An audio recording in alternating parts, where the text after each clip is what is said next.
Bismillahirrahmanirrahim. Allahumma salli ala Sayyidina Muhammad wa ala alihi Sayyidina Muhammad. Assalamualaikum warahmatullahi wabarakatuh. Apa khabar semua wahai bakar-bakar ahli syurga? Semoga sentiasa berada dalam rahmat Allah dan semoga insya-Allah kita berpagi-pagian hari ini kita mendapat kasih sayang Allah, dan hari ini kita niatkan semoga apa saja kita lakukan mendapat kasih sayang Allah SWT dan meningkatkan lagi rasa kecintaan kita kepada Rasulullah sallallahu alaihi wasallam. Alhamdulillah, kita ni dah pun berada dalam bulan Zulhijjah. Saya rasa ramai sangat yang dengar macam-macam bentuk ceramah yang berkongsi tentang kelebihan bulan-bulan yang sangat mulia ini, dan pagi ini kita nak beri tumpuan kepada keberkatan bulan Zulhijjah, dan kita nak beri tumpuan kepada aktiviti ataupun amalan sedekah. Alhamdulillah hari ini saya juga ataupun rahmat Allah dapat beri keizinan kita bersama dengan seorang ikon. Saya rasa semua orang biasa sangat dengan saya daripada kecil. Saya dengar beliau hari ini, ya Allah dapat duduk sebelah. Ya Allah, inilah rahmat Allah yang kita nanti-nantikan. Bersama kita adalah pendakwah bebas iaitu Al-Fadil Datuk Ustaz Kazim Ilyas. Apa khabar Datuk? Alhamdulillah. Sihat ya? Alhamdulillah, syukur. Jauh datang bersemata-mata nak berkongsi ilmu hari ini, pagi ini. Mudah-mudahan Datuk, selalu kita dengar tentang masyarakat dan rakan-rakan selalu kongsilah amalan sedekah subuh. Sebelah saya ni pun ada satu tabung namanya sedekah subuh kan. Saya tengok tadi cantik tabung. Ya kan, mengingatkan kita bahawasanya betapa pentingnya amalan sedekah subuh. Datuk, berdasarkan apa yang Datuk boleh rujuk pada Al-Quran, hadis dan sebagainya, apa keberkatan, kelebihan bersedekah waktu subuh ni? Ya, Assalamualaikum warahmatullahi wabarakatuh. Bismillah. Alhamdulillah wassalatu wassalamu ala Rasulillah wa ala alihi wa ashabihi ajma'in. Dalam satu hadis Nabi SAW, Nabi SAW bersabda, man shalla subha fa huwa fi dhimmatillah. Siapa-siapa yang menunaikan solat subuh, khususnya secara berjamaah, maka dia berada di dalam pemeliharaan Allah Subhanahu wa taala. Apa perkara yang berkaitan dengan subuh merupakan satu perkara yang istimewa. Bila sebut saja subuh, dia hampir dengan perkataan yang kita lalu sebut fajar. Malah Allah Ta'ala bersumpah di dalam Al-Quran menggunakan wal fajr wal layalin ashr. Kemudian pada waktu subuh yang begitu istimewa ini, dia diambil daripada awal perkataan sepertiga malam, 2/3 malam sebelum nak sampainya kepada subuh. Jadi kalau bangun semayang subuh, kalau bangun daripada pagi itu, seperti mana yang disebutkan dalam satu hadis Nabi, Nabi kata bila tidur ya anak Adam ni, belitan iblis kepada dia ada 3 belitan. Bila dia bangun pagi, dia menyebut perkataan Allah, maka belitan yang pertama telah pun terkeluar, terputus. Kemudian bila dia berwudu, maka belitan yang kedua akan terputus. Dan bila dia menunaikan solat subuh, belitan yang ketiga akan hilang. Maka bangunlah dia pada pagi itu dalam keadaan dia selamat daripada belitan iblis, gangguan iblis dan sebagainya. Jadi ambil daripada peristiwa-peristiwa itu juga disebutkan kepada kita kelebihan bersedekah pada waktu subuh ini. Jadi kalau begitu istimewa sekali subuh, kenapa kita tidak mengambil peluang untuk kita mengadakan satu perkara yang sangat simple sekarang ini, hanya nak bersedekah subuh ni. Ada orang dia ambil duit dia simpan dalam tabung dia waktu subuh. Nanti bila dah sampai satu masa, dia pun hantar duit tu dekat masjid ke, dekat surau ke, dekat sekolah ke. Ada yang menggunakan online, transfer online saja. Setiap kali subuh dia hantar, setiap kali subuh dia hantar. Ada orang kata sama je Ustaz, sedekah subuh ke, sedekah maghrib ke, sama je Ustaz. Betul, sama. Tapi kita nak mencari kelebihan, keberkatan. Berpagi-pagi sudah pun bersedekah.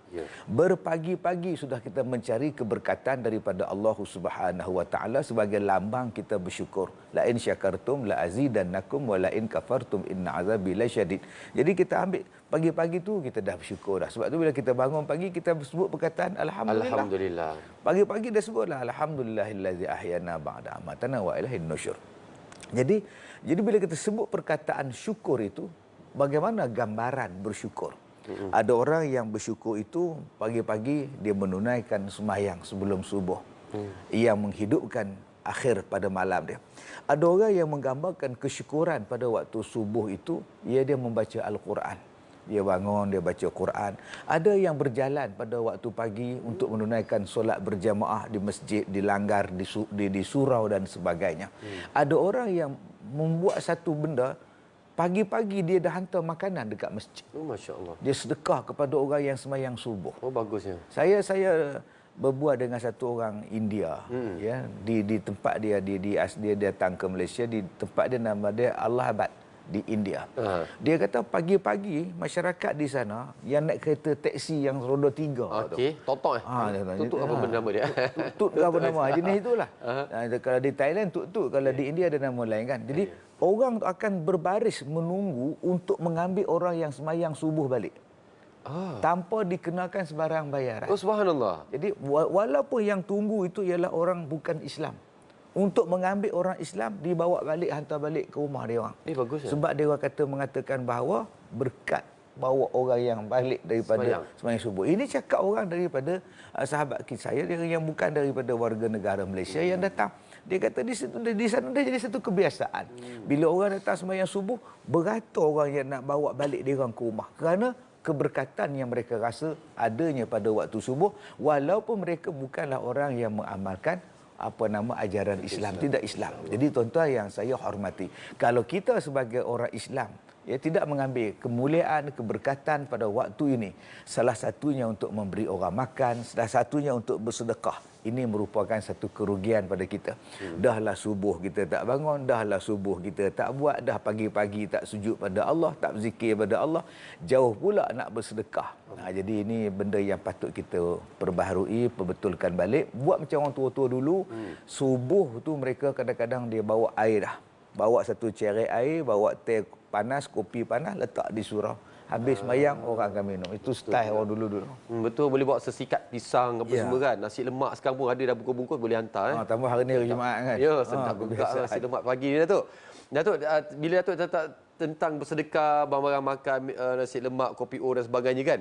Mungkin Datuk boleh kongsikan apa pandangan pula setengah orang bercakap tentang sekarang ni dah masuk ke ibadah korban. Ya. Tentang sedekah daging. Adakah ia sama seperti untuk bersedekah macam ibadah korban? Ya.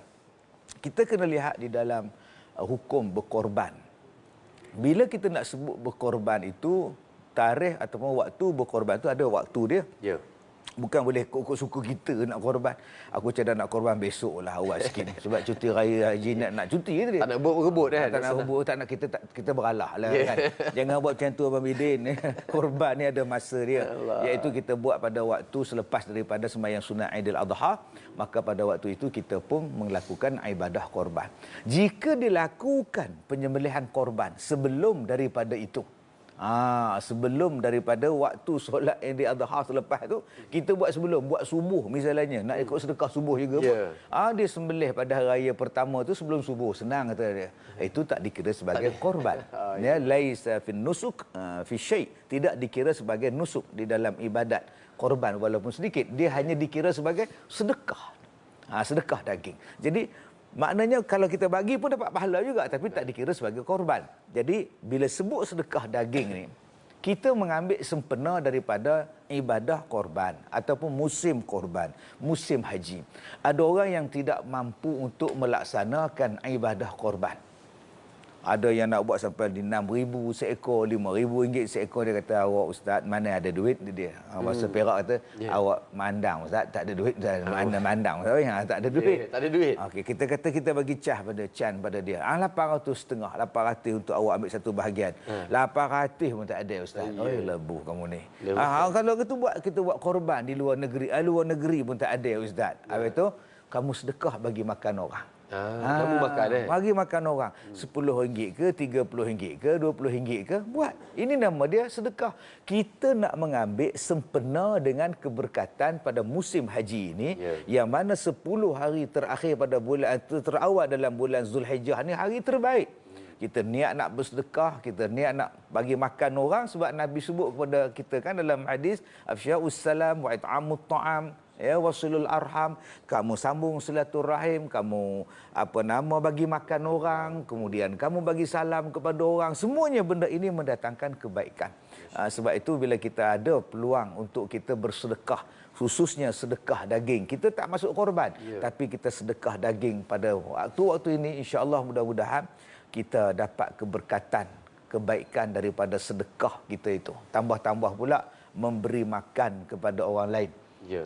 Besar kan. Besar, Ada pahala cepat segera kan orang makan terus jadi darah daging kan macam mana Datuk? Yang paling nak kita nak doa. Oh, masya-Allah. Bila orang makan tu bismillahirrahmanirrahim, bila dia makan tu ya Allah sedapnya, ya Allah murahlah rezeki pada orang yang sedekah. Oh ya, betul. Doa tu. Ya. Kadang-kadang kita ni nak doa untuk diri kita pun tak sempat. Ya. Habis-habis salam bangun terus. Habis-habis salam sembahyang bangun terus. Ya. Tak sempat nak berdoa.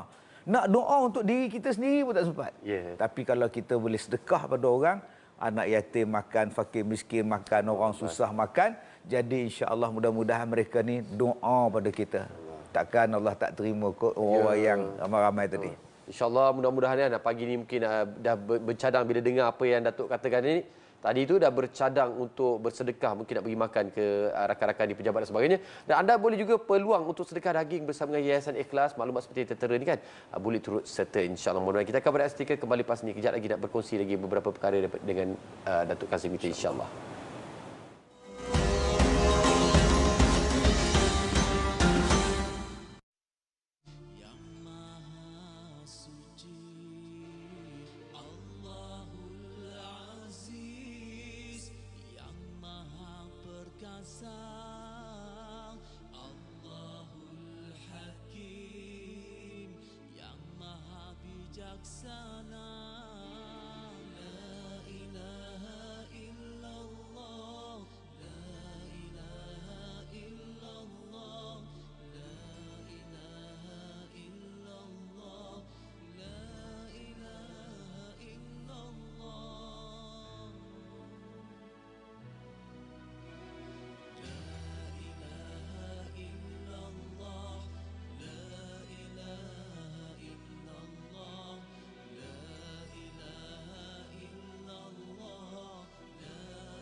Alhamdulillah, terima kasih kepada semua yang terus menonton, nak berkongsi pelbagai lagi ilmu. Mudah-mudahan kita dapat lagi meningkatkan rasa kecintaan kita kepada Allah Subhanahu Wa Taala. Dan insya-Allah kita rakan-rakan di Facebook seperti Safa Abdul Hadi, Norizan Zalila, bagi salam kepada Datuk tu Datuk. Waalaikumsalam.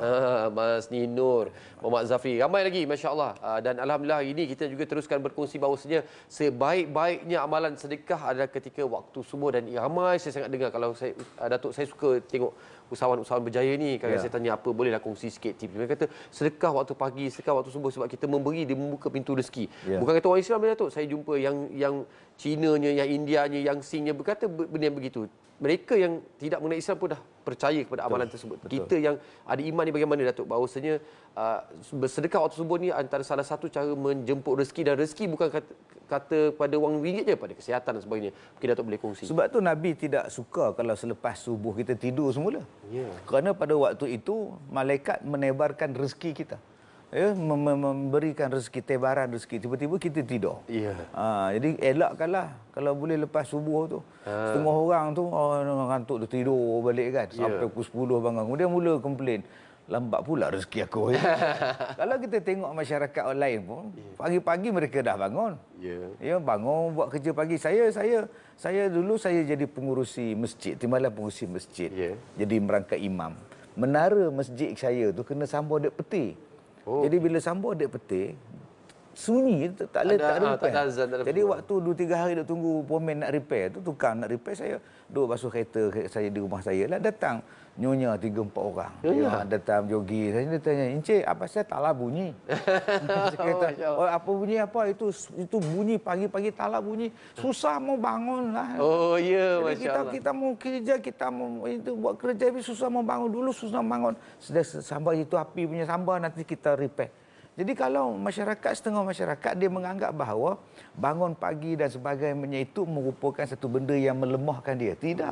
Masya Dia menguatkan, memberikan imun kepada kita dengan sebab kehebatan dia. Jadi ambil pahala daripada situ, kesempatan daripada situ untuk kita buat amalan. Masya Allah. Ini juga menjadi satu perkara amalan yang kita mulakan berpagi-pagian dan bersedekah. Memberi akan lebih dapat banyak lagi menerima. Dan rezeki itu tidak terhalang ataupun tersekat di ketika subhanallah hanya wang di dalam bank account je. Kesihatan, perhubungan, kemudahan, kelancaran kehidupan dan sebagainya. Mungkin Datuk boleh kongsikan peluang hari ini. Kita dengar, kita lihat bagaimana Yayasan Ikhlas ni antara salah satu platform lah yang terbaik untuk kita bersedekah. Banyak lagi platform yang ada, tapi Yayasan Ikhlas, kenapa kita perlu pilih Yayasan Ikhlas? Sebab saya dengan Yayasan Ikhlas dah 9 tahun. Yayasan Ikhlas ni buat kerja sedekah daging ini, dan saya terlibat dengan Yayasan Ikhlas ni lebih kurang 4 tahun.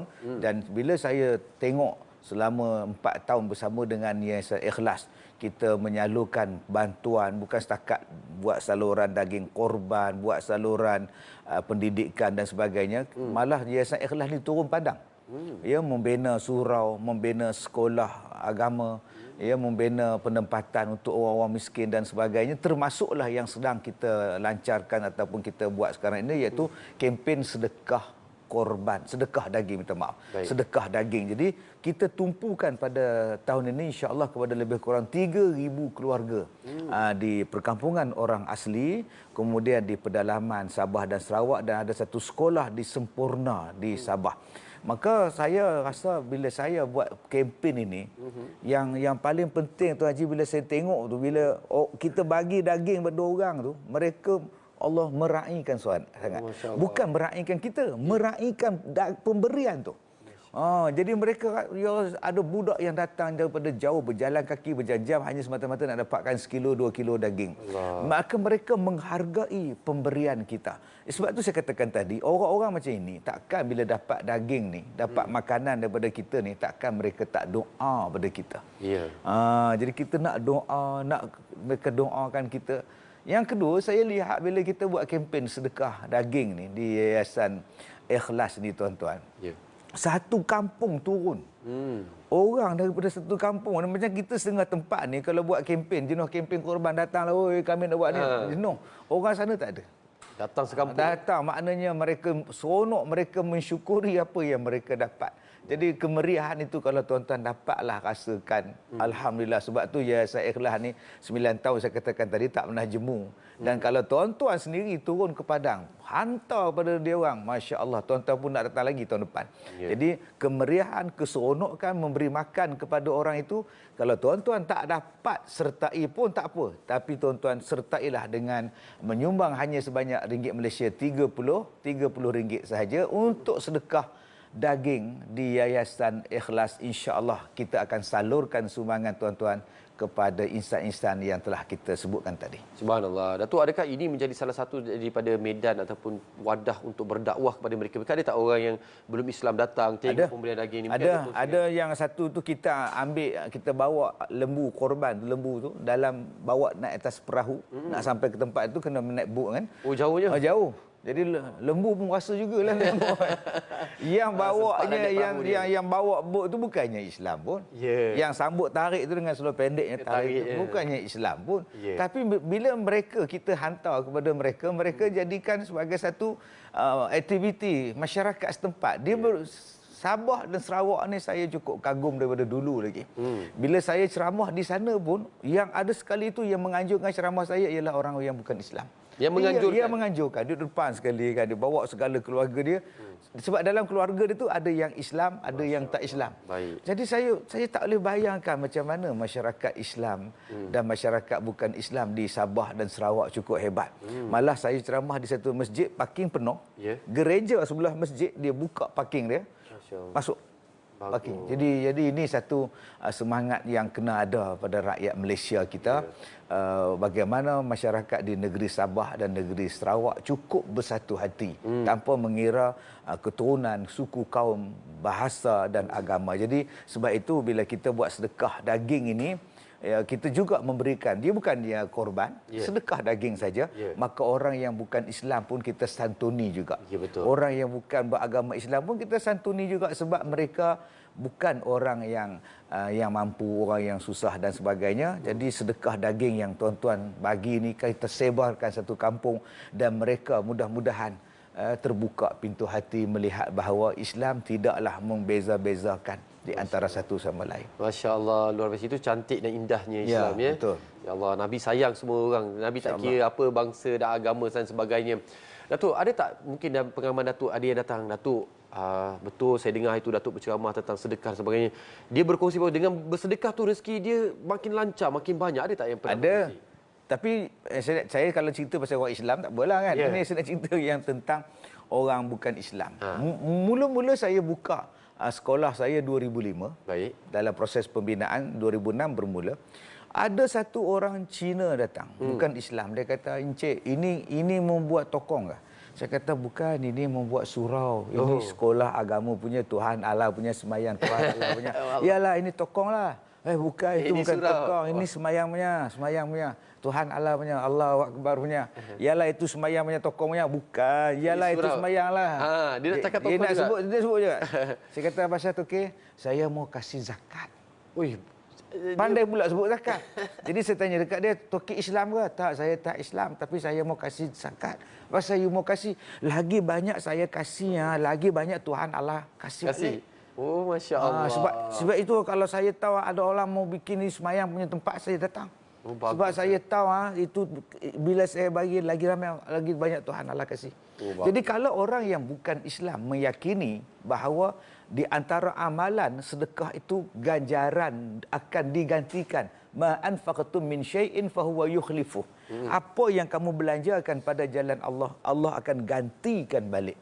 Kalaulah masyarakat yang bukan Islam meyakini benda ini, kenapa kita yang Islam yang dengar Al-Quran, dengar perbahasan hadis, kita tak mau bersedekah? Sebab itu sempena dengan bulan Zulhijjah ini, nak masuk dah haji ni, kita ambil kesempatan untuk sama-sama bersedekah daging di Yayasan Ikhlas dengan nombor yang tertera sekarang ini, maklumat yang tertera di kaca TV anda sekarang, di media sosial anda sekarang, tuan-tuan boleh hubungi wakil-wakil Yayasan Ikhlas untuk sama-sama berkorban, insya-Allah. Masya-Allah, luar biasa. Maklumat sudah pun tertera, platform pun telah dikongsikan bahawasanya anda akan bersama-sama dengan rakan strategi Yayasan Ikhlas yang sangat dipercayai, yang sangat telus menjalankan amanah dengan sebaik mungkin. Mungkin sekali lagi Datuk di penghujung ni mungkin nak menyerulah berapa ramai lagi orang yang sedang menonton sekarang ni kan. 1 minit je kita ada lebih kurang untuk seru mereka turut serta dalam sedekah daging anjuran Yayasan Ikhlas. Baru ni saya jumpa satu makcik cikgu pencen dah 80 lebih. Datang jumpa saya sebab nak menyertai sedekah daging ni. Dengan tak laratnya kaki pula sebelah berjalan, jauhnya datang makcik. Makcik tengok ustaz dalam TV Hijrah. Nak masukkan tak pandai tu dia macam mana. Hari ustaz ni bagi beduk. Jadi tuan-tuan, saya rasa sesentuh tau. Dia dengan kaki tak sihatnya dah bawa duit tunai, bawa duit tunai. Buka pula adalah setel orang tu punya beg tangan tu kan. Yang kecil tu, bagi situ ya. Ya Allah, waktu sekeping ustaz, nanti nak masuk sedekah daging kata dia. Nak tahu tak tahu nak masuk macam mana kata dia. Ya cucu dia nunggu kan. Jadi saya rasa ya Allah, makcik ni umur 80 lebih datang nak dapat pahala bersedekah. Jadi tambah-tambah kalau kita ni insya-Allah Allah berikan rezeki sihat dan sebagainya. Jom kita bersedekah daging di Yayasan Ikhlas insya-Allah. Subhanallah, masya-Allah, luar biasa hari ini rezeki kita ya. Tiada apa yang berlaku dengan asbab kebetulan, semuanya telah Allah takdirkan. Maka takdir juga Allah menentukan tergeraknya hati kita untuk turut serta dalam sedekah daging bersama dengan Yayasan Ikhlas. Mudah-mudahan hari ini apa yang kita kongsikan dapat amalan yang dikongsikan ini akan diterima oleh Allah Subhanahu Wa Taala. Jadi Ustaz, terima kasih banyak atas pengusian. InsyaAllah pada anda semua turut serta dalam sedekah daging bersama Yayasan Ikhlas. InsyaAllah lepas ini kita jumpa lagi. Kita rehat sekejap je.